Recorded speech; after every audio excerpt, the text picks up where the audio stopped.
talking about Mel Kiper and I'm talking about Daniel Jeremiah. All right. They both do a fantastic job. All right.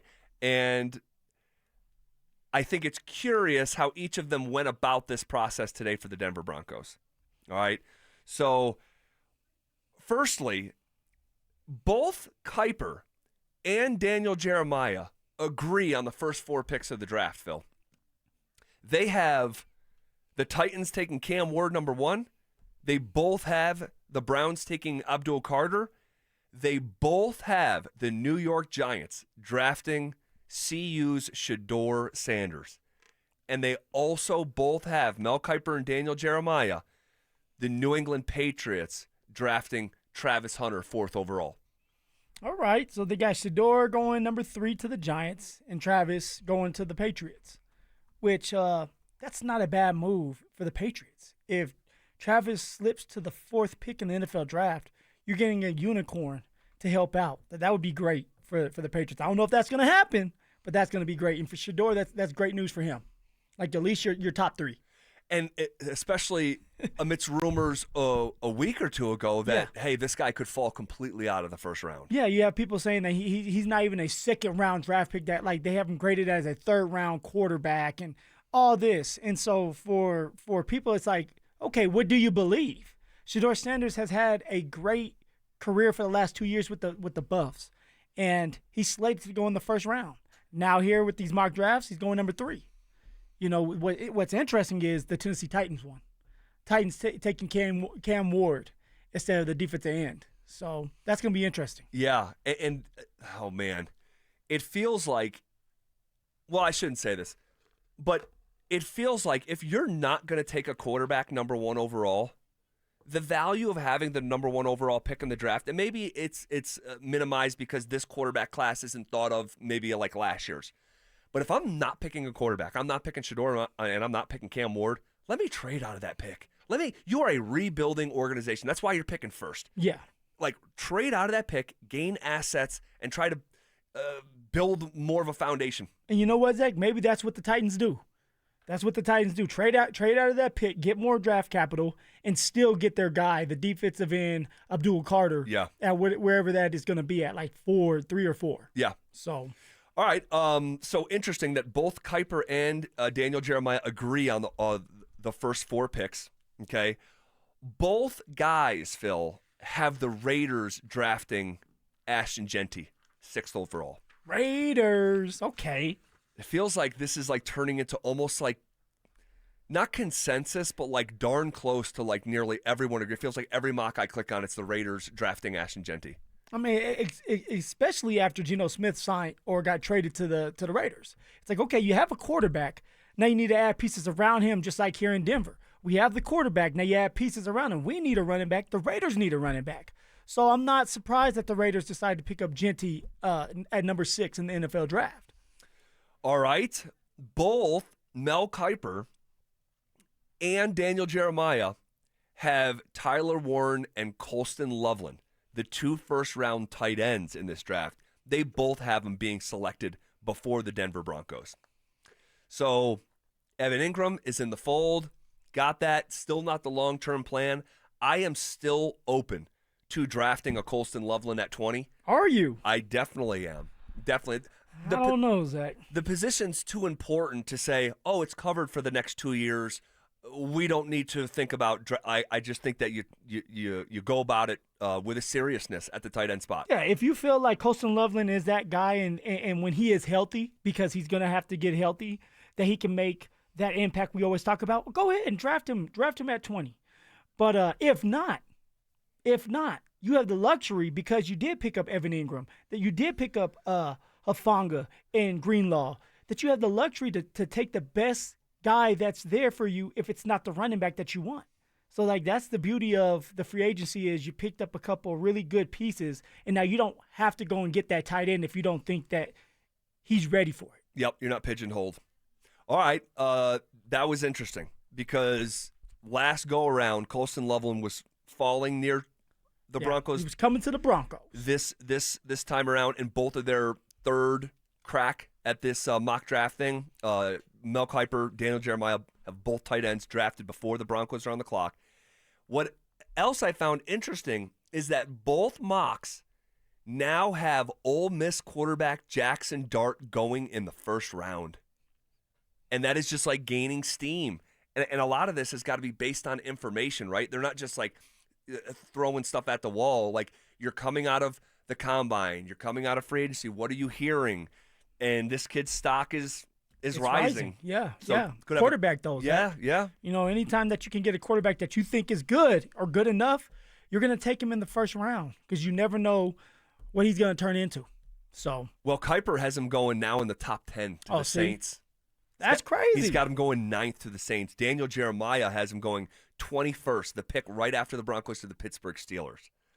All right, so Mel Kiper, let's start with him. The Broncos are on the clock. All right, pick number 20. He's got the Denver Broncos selecting my guy, Teairoa McMillan. T-Mac! T-Mac! Come and get your Broncos hat. Oh, my gosh. What are you doing? Are you jumping up for joy? Let's go, T-Mac! Now, I'm going to test your memory here, and no pressure. But do you remember the week where the Buffs played the Arizona Wildcats? And I said, I think the Broncos should draft this kid. I remember, Zach. You've been on T-Mac on this kid from Arizona for a while, the receiver, number 4. All right, He's for an a animal. little while now. He's an animal. And I didn't. He's a beast. He is. And I remember doing a deep dive that week of the CU game. And as I remember, I don't think he did much against CU, actually. Come on now, it's Travis Hunter, Zach. You should know that. Yeah. You should know that. He wasn't going to do a lot on Travis Hunter now. I'm going to pull it up here in a second because I forget the actual stats, but I thought it was like 3 or 4 catches for like 40 yards or something. If that.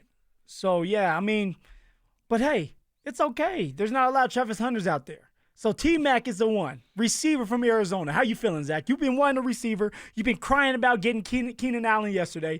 You get him. Like, I kind of want Keenan Allen. I do kind of want Keenan Allen. But he's going to want Cooper Kupp money. Well, I don't think he's going to get that. That was part of it.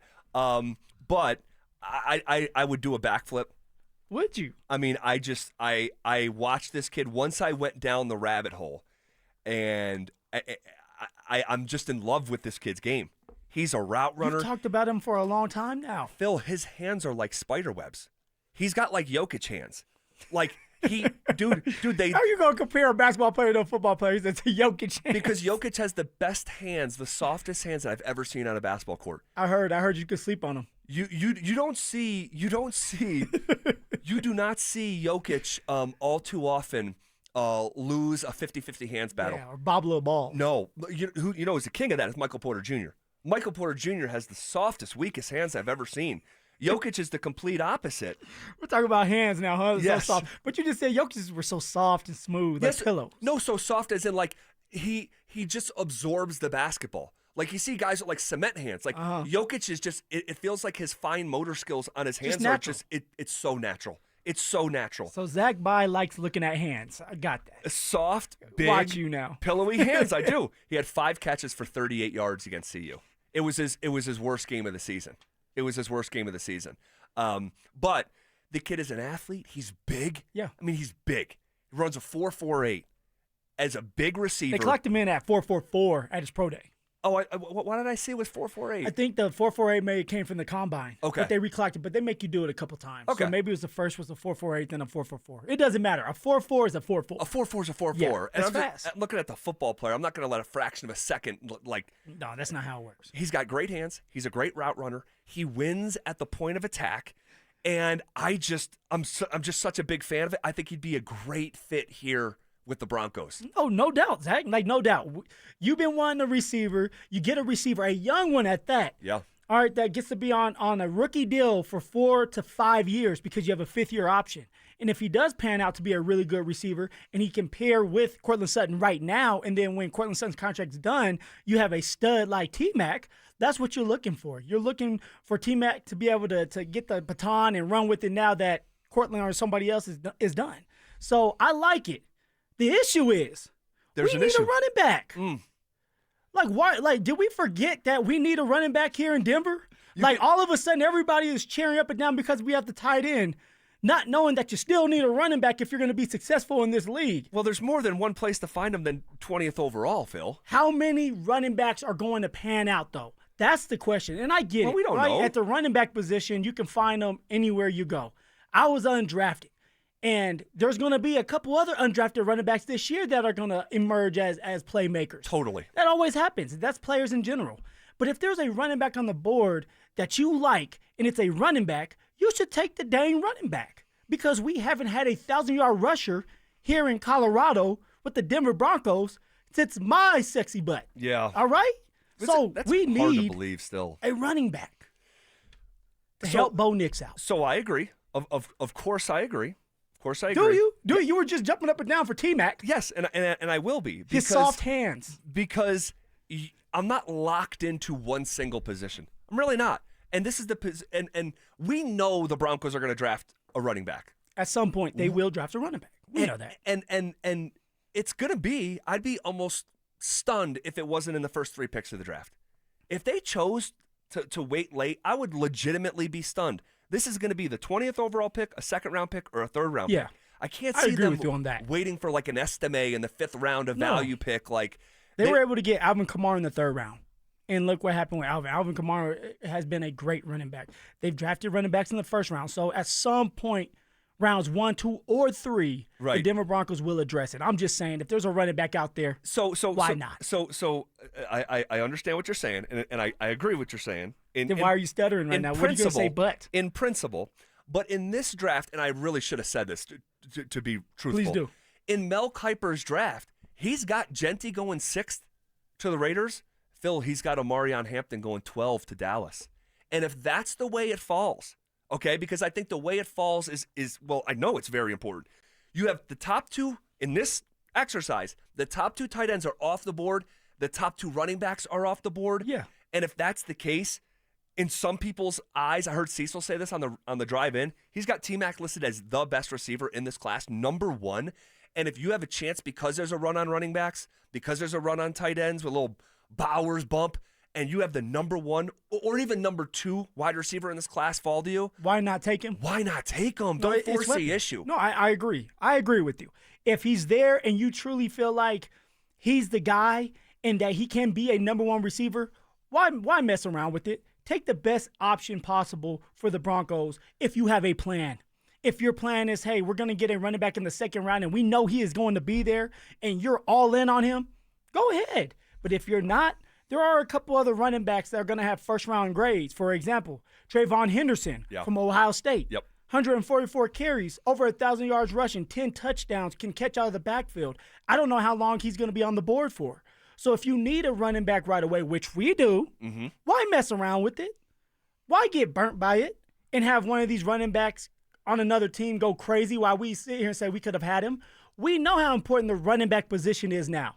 We all can agree on that, right, Zach Bye? We can agree. All right, we there can we agree. go. Very important. But if they have a plan, if Sean has a plan, George has a plan, which I believe they will. Of course. And you take T-Mac, which I still like, I'll be okay with it. Yeah. Have a plan, though. No question. And you just have to, like you said, have a plan and then trust your evaluation. Yes. Trust your player evaluation. And if you like the kid from Ohio State and you got a 1st-round grade on him, fire away. But if you don't, and Genty and Omarion Hampton are gone, and you pull the trigger on someone like T-Mac, Teairoa McMillan out of Arizona, and he's here for the next decade, it's like it's a hit. It's a hit. It's it. And that's really what this comes down to. We know that. We can argue over the positional value in actual human beings that play the position, but if you hit on a tight end, if you hit on a D tackle, you hit on a running back, you hit on a receiver, we won't be arguing about this next year. All right, so let me ask you this then. We get T-Mac. I'm going to call him T-Mac. Yeah.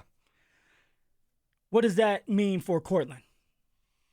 Is Cortland going to get this deal done before the draft or after the draft? And if not before the draft, what does it look like if T-Mac gets drafted here? Yeah. Because he's drafted in the 1st round for a reason. You think he's a receiver 1. Correct. At some point. Correct. You get him for 4 to 5 years. Yeah. So that gives you a little bit of luxury. A little bit of room. You have a quarterback on a rookie deal, and now you're going to have a receiver on a rookie deal. Right. What does that mean for Cortland? Because Cortland wants the money. He wants it now, probably before the draft. Well, I'm not giving him to him before the draft. Oh, Zach. Okay, he can want You're the making money. it so hard for him. No, I'm just, You're making it so hard for my man. it's professional sports. All right, he's gonna have to wait till after the draft. And I thought about this because I knew you were gonna ask this. I knew you were gonna ask about your friend and former teammate and comrade Cortland Sutton. You got a friend in me. I just want to know. I want to know where you're going with this. You hate him. No, stop. I thought about this. Yeah. And there's a couple different options. Let me get my pen out, man. Obviously, you thought long and hard on this. The one option is, okay, T-Mac might not be ready to be a number one right out of the gate. Some guys are, some guys aren't. Okay, Justin Jefferson was ready right out of the gate. CeeDee Lamb was ready right out of the gate. Jerry Jeudy wasn't. So you could be shrewd. You could be shrewd and say, Court, you have 1 year left on your deal. Yep. Okay. You're going to play out your last year. And if you kill it, you're going to go into free agency. And that will give Teairoa McMillan a year of incubation. Tell him something he doesn't know. You're going to go into free agency if you kill it? You're damn right I am. Right. But you allow a slow bake, a smoke, if you will. You got the smoker, Ooh, right? Smoked salmon, what we going with? You could let T-Mac just sit on smoke for a year as a number two because he might not be ready, and then transition in his second year as you tell Cortland goodbye. But I don't think that's the route I would go. All right, smart man.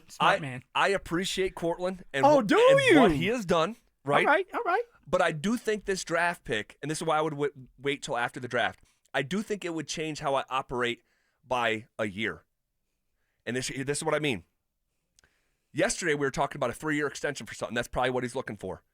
I would extend him for 2 more years after this coming year, or in addition to this coming year. Yeah. That way, you would have Sutton here for this coming year and 2 more years to pair with T-Mac, and I'm doing it purposefully while Bo Nix is on that rookie contract. Which is very smart. Because as I have been steadfastly saying, I don't like paying multiple receivers big money. And you don't draft T-Mac with the hopes that he's not going to work out. You're anticipating you're going to hit, he's going to be a star, he's going to be a number one, and you're going to pick up his 5th-year option. You're ultimately going to pay him the way that you did PS2.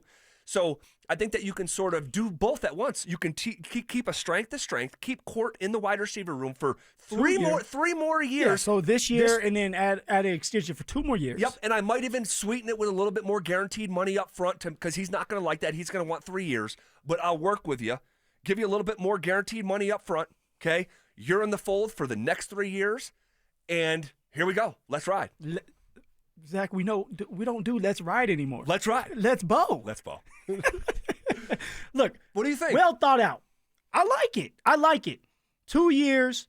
All right, you're going to front load it. That's why I said 3 in the first place. Because realistically, you're going to have them for 2 years. That 3rd year, if it's front loaded, you're going to probably get rid of a player. That's why you do 3-year contracts with a front loaded contract. When I say front loaded, all the money's up front. The first 2 years. That last year, you have no money tied to you. It's easy to get rid of you. Yep. So I'm all for that, to make sure that you sweeten the deal for Cortland to show your appreciation, and so that he's motivated to go out there, do it again, but also help this young receiver develop, because guess what? Not too long ago, Cortland was that young receiver. That's right. And Cortland needed help from Emmanuel Sanders and Demaryius Thomas. And the best thing that Emmanuel Sanders and Demaryius Thomas did was take Cortland under his wing and show him the ropes. Yeah. So hopefully Cortland, and I know Cortland will do it because of the type of guy he is. Definitely, right? I agree. He was a captain. I agree, you're right. So it's smart to do that. But you make sure that you still take care of your guy Cortland because of what he has done for you so far and because he's been here for a while. Yeah. Add the receiver T-Mac, which I still love, like weapons, more weapons. Why are we not getting more weapons? As long as we get the running back situation taken care of, go ahead and draft T-Mac in the first round if that's the case. So I love this well thought out plan that you put together, Zach. Hopefully Cortland Sutton likes it too, because I think that's what's going to happen if we draft a receiver in the first round. Yeah, and I'll say this too. I said do the deal after the draft. There's no upside for the Broncos in doing it before the draft. Why though? They can get it done knowing in their head they're going to still draft this young man. Talk to Cortland. Communicate. This is where people go wrong. Communicate. Be upfront and honest. Court, we're drafting a receiver. We're drafting a receiver not to replace you, but to help you out. And you're only going to be here for 2 or 3 more years. We have to think long term. But if you had that communication, which I don't think Miko and the Avalanche really did a good job of, it's just communicating and being upfront. Yeah. Things are going to be a lot easier for you. And to get a contract done, you want to be on the same page, and you want everybody feeling good about it, feeling valued when you're dealing with contracts. So as long as you had that conversation with Cortland, things should be gravy. It should be good. Give him his money when you can, knowing that you're still going to have to draft a young man, T-Mac. Do you think that – I'm curious. You think that the Broncos owe it to Cortland to, like, keep him in the loop that they're going to draft a player at his position? Why would you not? It's not hurting you to keep him in the loop. He's one of your better players. And if you want to be a really good team, usually you're able to keep your better players in the loop of, hey, this is what we're thinking. We're not asking permission. We're telling you this is what we're thinking to help you out, to help the team out. We may ask you, what do you think about this player? But that is it. So, do they owe him? No. But it's the right thing to do. But it's the right thing to do. To be courteous? Yes. If you believe that, like, you trust Cortland and you want the best for the team and you're okay with telling Bo, who are you guys, some of your better players, it's not going to hurt you. Yeah. All right. On the RamosLaw.com text line, I guess you guys haven't noticed our offensive line can't block, so whoever's running the ball isn't going anywhere. That's from Dennis. Dennis, they're literally number 1 in the NFL in run block win rate. So circle back to the drawing board, workshop that tape. Yes. And simmer down a little bit, Dennis. But we would love to have you back. So text back in next hour after just rethinking things. It's one of the better offensive lines in the NFL. Okay, give Cortland Sutton a very good deal, not a deal that punishes the team, but one that makes him happy to keep him here. Yeah, I mean, that's the goal. That's the goal. Yeah, essentially, right? I mean, you're trying to find that middle balance because we talked about like the price points yesterday. I mean, to get into the top 10 in the NFL, you're talking about paying Sutton $28.5 a year. I don't think the Broncos are going to go that far down that road. You know what's good about your thing is, Zach, and your well thought out plan is that if Cortland doesn't want to take that deal, you still have the receiver that you believe is going to be really good for you, and you can still try to find a way to trade Court if he doesn't want to be here, he doesn't want to take the money, or you're like, you know what, you still have a year under this deal. Either you're going to play or you're not, but the show must go on. So it kind of puts Cortland in a bind as well, where it's like, what do you do? Do you take a little bit less money, right, or do you say you want to trade? Like, what do you do? It's interesting. It's interesting, and it's relevant. It's very relevant. The draft is a month